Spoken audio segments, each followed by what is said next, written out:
Here's poet Mark Walsh in a reading of his original work. Our next poet is Mark Walsh. Mark, come on up and let us know a little bit about yourself.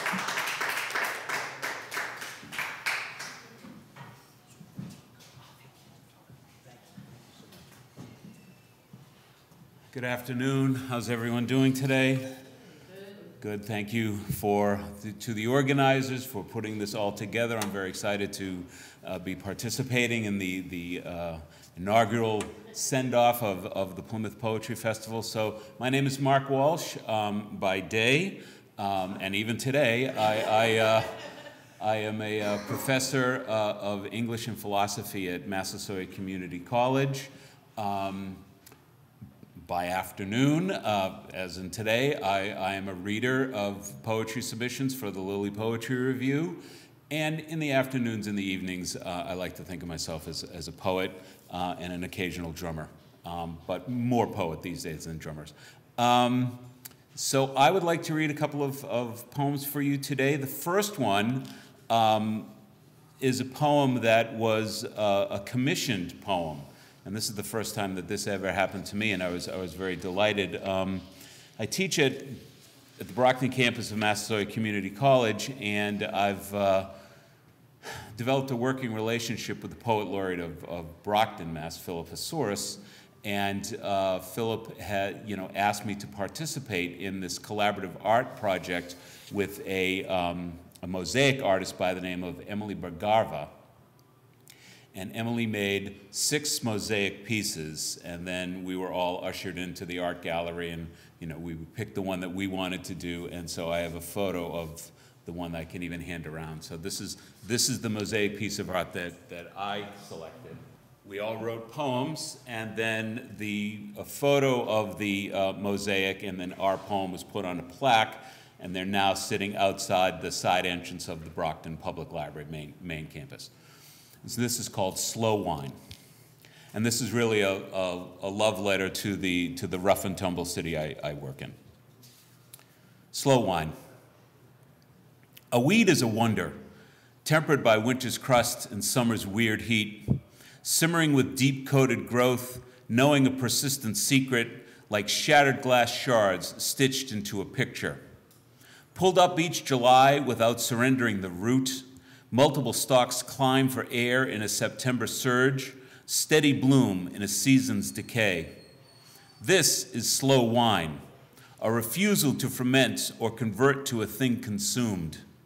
Flowers steady in place and time. Fragmented light along dandelion shafts, a thing once broken is stronger by half. So this next poem I'd like to read, I was just very fortunate to have this accepted in a magazine called Rituals that comes out twice a year. It comes out of New Bedford, and the theme for this next issue of Rituals is going to be memory and nostalgia, and both of those things, I believe, are present in this poem, and it's called Observances. Observances. Thoreau knew an anthill could provide an afternoon's entertainment. Back much further, 12-year-olds were sent by parents to gather acorns for the tribe. One summer resort day, my buddy and I let our suburban minds hatch a swell idea. Grab up the Dayglow coffee cans repurposed as lounge chair ashtrays, dump them in the creek that ran under the cement swimming pool, and watch them tumble down the short falls just inside the tree line. A good hour's amusement before we got nabbed, loudly lectured, made to climb down slippery stones and gather up every dented can in our stubby reach. A large crowd enjoyed the justice. Later, we shrugged it off with a laugh, blind to the real crime. People of wilderness cultures rarely seek out adventures. Boredom is the god that gets us in the end. And then I'd just like to see if I can squeeze one more poem in.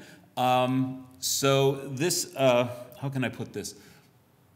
We took an amazing trip to the Galapagos and Peru this time last year, and we really got ourselves in shape for it, my wife and I, and then when we came back, we just like sat down, and we sat down for like 7 months. And But, you know, when you sit down for 7 months when you're 32 versus when you sit down for 7 months when you're 56 or so, that's a different story. So I was noticing changes in my life that brought about this poem called Banisters.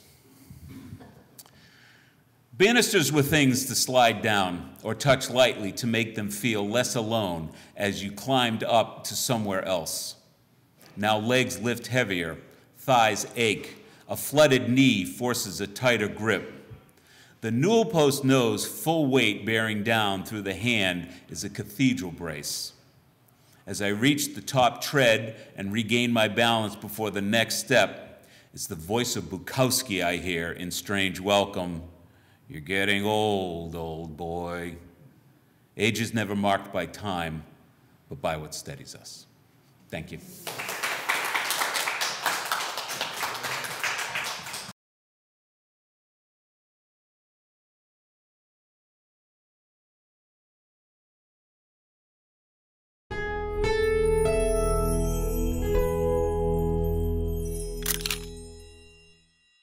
Hi friends, if you like this video by The Local Scene, share the love and give it a thumbs up.